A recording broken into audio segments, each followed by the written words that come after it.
an early age, math hasn't been my favorite subject as such. It has been my least hated subject. We have with us Pranjal Jain, an undergrad at IISAR, Pune. And he's a student researcher and has published research papers on real analysis, graph theory, combinatorics, and number theory. And he has mathematics contest stage one qualified. Okay, so I think by the credentials we can see that he's a great math enthusiast. So today's going to be a math talk. So let's start. Let's start with some questions. According to you, what do you think is what do you think in mathematics is really beautiful? And math has a reputation to be considered very difficult. So how can a difficult subject be considered beautiful by some? I would like to compare it to a video game, which is an analogy I always give whenever this comes up. So, if I give you like a really easy video game where you just press one key and you've completed the level, obviously that's not going to be fun. It's only fun if it's hard. And likewise, it's also fun if you do it with others. So, it's a similar thing with math where hard problems tend to be more fun. So obviously there is a limit to how hard it can be. Like if you can't make any progress at all, that's not going to be very fun. But if you can make little progress every day, then that can keep you interested and it can be pretty fun. And the beauty part comes in where you have like several different approaches to solve the same problem, and sometimes they share a certain common base where like you use more or less the same intuition to do all of them, all go via all the approaches, but sometimes they can be wildly different. So this gets especially more obvious once you start going into like deeper mathematics, where you can see two proofs of the same theorem and they seem like they're not related at all until you get to the end where they end up proving the same thing. Yes, this is one of the really beautiful things I also think about math. So coming to the part where you said it's like a video game, and you need to make a certain amount of progress to feel really invested into the video game. But often we see people just leaving at the very early stages of math. So, for example, like sometimes in algebra, in basic algebra, sometimes in geometry. So, like, how do you think should the first spark be given to the children, those who are learning mathematics at the early stages? So first, I feel that like the idea of what exactly we are trying to do in math should be made clear. So it's in school, most of the problems which we face in mathematics are about like there is a final answer like a number in let's say it can be distance, volume, whatever, and you have to find a way to reach that number, and that gives students the idea that it's all about like numbers and it's all about reaching an end stage. It's all about formulae. But once you start doing like slightly more advanced mathematics, it starts to become clear that it's not just about formulae and it's not just about numbers either. So I feel that students should be given that aspect of math where it's taught that it's not really about numbers, but rather about logic. And that logic can be applied in any science or, in fact, in any field, even in daily life. So you don't need numbers for math to be useful. And obviously, not every student is going to grow up to be a mathematician or a scientist. We have other fields as well, which sometimes feel completely distant from mathematics. So I can't think of any examples from off the top of my head because I'm just thinking about like math related careers. But if even if you are in a career where math doesn't seem very related to your career, it still is because you earn a salary, and on that salary you lose taxes. So how many taxes are you? How much are you paying in taxes? How much are you spending? What are your assets? How much are your assets bringing in? That's all about math. And you may think that, okay, that's just basic math, that's just addition, subtraction, multiplication. But there is also exponentiation in there. And if you know a bit of calculus, then exponentiation just becomes home territory for you. So for example, you can think about inflation. So if I give you the rate of inflation is 5% every 10 years, how much is it going to inflate in, let's say, 20 years? So it's not going to be 10%, which is 5 plus 5. It's going to be 1.05 times 1.05 times. So all of that, you don't really need to think about that. Once you go a bit deeper into mathematics and you start getting that intuition, you don't need to think very much that, okay, 5% this year of in this decade, 5% next decade, what's the total going to be? You don't need to think about it much. You can just like do it off the top of your head. So that's mainly the reason why you should learn math in school, because when you learn a bit advanced math, that basic math becomes really easy. And this exponential can be truly seen in the coronavirus pandemic right now. So let's move on to more about our interviewer. So how did you get interested in mathematics at an early age? And we have learned that you performed really well in Olympiad contests. So how did you like get to the level of mathematics that's asked in Olympiad?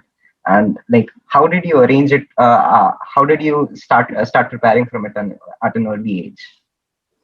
So I would say that like from an early age, math hasn't been my favorite subject as such. It has been my least like hated subject. So Okay. that was true till about 10th. And then obviously because it was my least hated subject, I wanted to do something which was related to it. So I ended up taking PCM in 11th and 12th. And that was when I started to self-learn math. So when I started to self-learn, my main inspiration came from YouTube, from channels like Mathologer and 3 Blue 1 Brown. So when I started to learn from there, it really started to click, because they show you what exactly we are aiming for in math and why are we doing it. And as I said, showing students that aspect is the most important. So up till 10th, I hadn't seen that at all. And that's in 11th is when I started to actually like math rather than hate it the least. So once I started liking it, at that stage, I still didn't think that I was very good at it. So I knew that I liked it. So I started saying that I like physics, because I used to think that, okay, I want to do math, but I don't think I'm good enough for pure math. So maybe I'll just do physics so that I can do some math in the background. And then further in 12th, I started to actually realize that, okay, maybe I am good enough for pure math. So, I was never like some prodigy or anything. And as I said, I didn't even like math for most of my life. And then when I did start liking it, I didn't think I was good enough. So basically, you don't need to be a genius to be good at math, and you don't need to like it from an early age to be good at it either. So it's all about what is your inspiration when you and how much do you work towards it. So this proves a point for many of our audience viewers that you don't need to be a genius and you don't need to be interested at an early age. You can start with math at any age, right? Okay. So now coming to your path, can you, for some of our advanced viewers, can you describe some of your research in current areas in math? So obviously, I'm just a first year student, so it's nothing profound or anything. But currently, I've been working on like combinatorics and graph theory. So basically, what I thought of was you take a permutation, which is basically just an ordering of some elements, as you may have learned in 12th standard. So you take a permutation and you switch any two elements. So by switch, I basically mean you exchange their positions. So that way, you make a dot for each permutation. So let's say you have permutations of 4 objects. So that means you have 24 dots. You draw them on a plane, and then you connect any 2 dots if the permutations related to those 2 dots can be reached, like interchanged with the switch. So let's say you have permutations 1, 2, 3, 4 and 2, 1, 3. So their dots will be connected because you can switch 1 and 2 to go from one to the other. Right. So like this, you basically make a whole structure where you have dots and lines, and this is what we call a graph. So the dots are vertices and the lines are edges. So I'm looking at the properties of this graph, and more importantly, the properties of the graph, like this kind of graph made by derangements. So derangements are permutations where no element goes in its own position. So for example, 1 doesn't go in the first position, 2 doesn't go in the second position, and so on. So 1, 2, 3, 4 is not a derangement. Every element goes in its own position. 2, 1, 3, 4 is also not a derangement because 3 and 4 go in their own position. So if you instead add 2, 1, 4, 3, that's a derangement. So likewise, you do the same thing. Dots represent derangements and you connect them if you can go from one to the other. And what properties does this structure have? That's basically the question I'm trying to explain. That's a really interesting topic. Okay, so coming to like one of the many questions that our audience asks. So you said you started getting the like math at 11th and 12th. So, but then, as we know, most of us are interested in engineering fields, and most of us are interested in getting an engineering school or an engineering college, then getting to go to a job. So there's this blind rush about going to an engineering school. So, and you can see that in the preparation that 11th and 12th students go, for example, going to a coaching center and asking their teachers to just show tricks and other shortcut methods instead of the real beauty of mathematics. So, what do you have to comment about it? And how did you get out of this? How did you get out of this mentality of getting to an engineering college? So I will answer that in a sort of reverse order. So firstly, I didn't go that way because my parents never forced me into engineering, and that meant that engineering was just one of the many things which I could do. And I ended up choosing something which was not engineering just because I didn't, just because I liked something else. So that also brings me to the other point where like most children go for engineering or medical stuff because their parents force them, or like they have just been taught from an early age that this is what you're supposed to do, so they just do it on their own. So that is like, if you really like engineering, then sure, you should be doing it, and like no one can make you feel guilty for that. So if you like it, sure, go for it. But if you don't like it, then you need to question why are you doing it. If you're just doing it for money, you could have just studied finance. You could have become a stockbroker or something. That there's a lot more money in that. So like, are you doing it because of parental pressure? In that case, I don't know what can be done. Maybe you can try talking to your parents and like trying to explain them that that's not what you like doing and there's something else which you want to do.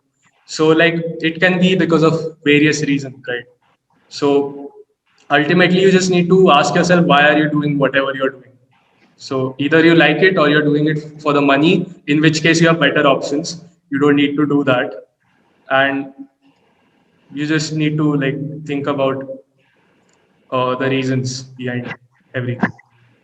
Yeah, so just like you said, that engineering can be beautiful itself, but then like other sciences, people should not be forced into engineering. Yeah, people shouldn't be forced into anything. Okay. So let's move on to some audience questions. Okay. So Arjun Rathore of class 10th asks, what is the difference between school mathematics and pure mathematics? So how school mathematics is really different from pure mathematics, and what you pursue mathematics at a higher level? So as I said before, school mathematics is more about finding a final number as your answer, whereas pure mathematics isn't really about numbers alone. So also another thing that you can think of is that when you're doing school mathematics, you are given the question and you are asked to solve it. But when you're doing pure mathematics, half the time you are the one asking questions. So pure mathematics is not just about finding answers, but asking the right questions as well. And like those right, asking the right questions is what leads to great mathematics. So if you think about matrices, for example, you may have learned matrices and okay, you write numbers in this grid and you multiply it this way. But have you ever thought about who came up with this and why did they come up with this? Like, who would have ever thought of writing numbers in a grid and multiplying them in this weird way? Why would they even do that? So once you start asking questions like that, you are actually going towards pure mathematics. Because again, pure mathematics is not just about finding answers, but also asking the right questions and also making the right definitions. So as I said about the matrices thing, you need to make the right definitions. You need to define matrices in the right way. You need to say how they multiply in the right way and stuff like that. So you in school mathematics doesn't give you a flavor of pure mathematics at all.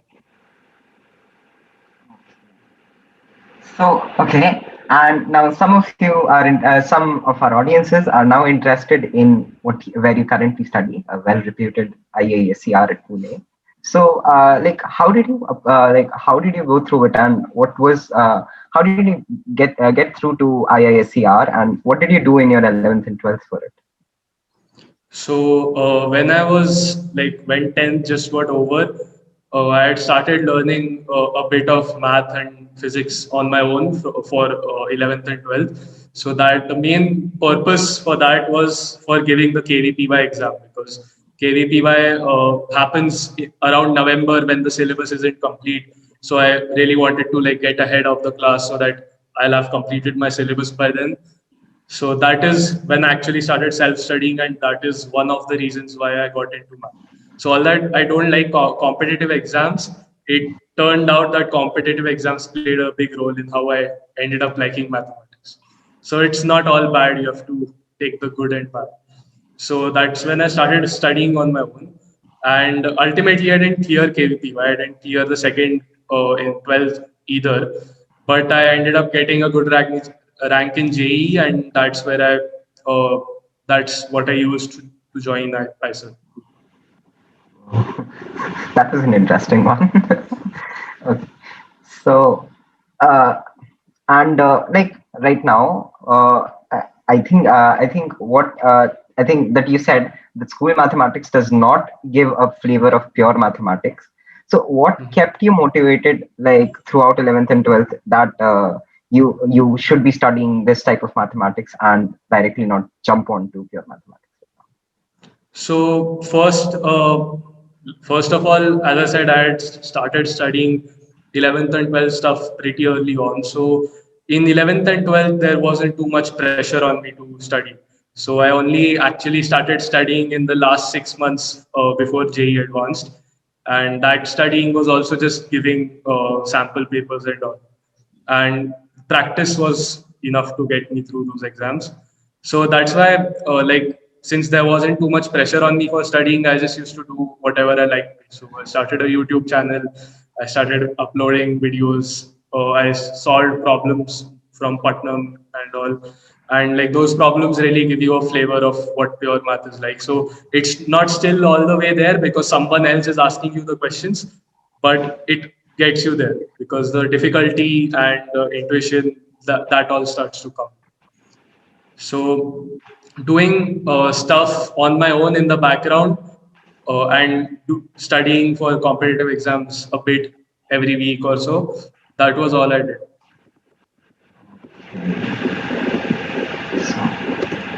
And one more point I would like to say is that, like as I said, it depends on why you're doing it. So once you start liking it enough, it starts to become like just just like playing a video game. You just do it for fun, and like you try to take out time from your schedule to do it because you know you feel good when you do. So that's how I look at math. So, any last messages you would like to leave for our audience? So well, like on a general note, I would just say, as I said previously, you need to do what you like. And if you aren't doing what you are liking, you need to ask yourself why you are doing it and whether you actually like the thing you're doing it for as well. So either you need to like the journey or you need to like the destination. If you don't like either, then you need to pick a different route. So that's one thing. And second thing is, if you want to do something but you don't like the journey, so you like the destination but not the journey, you still need to look for things which you like in the journey, because there is always something or another which you can find which you like. So I'll give you my example. I like math, as I said, but I didn't like chemistry at all.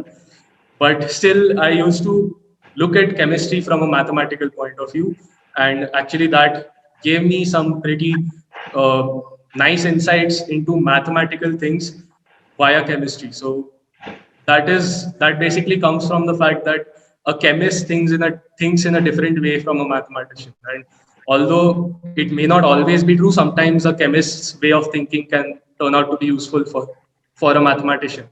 So, for example, I'll give you that formula you might have studied to find the number of hydrogens in a hydrocarbon with oxygens and nitrogens and stuff. So you plug in the number of carbons, you plug in the number of nitrogens and oxygens, and you plug in the number of double bonds, and that gives you some formula for the number of hydrogens.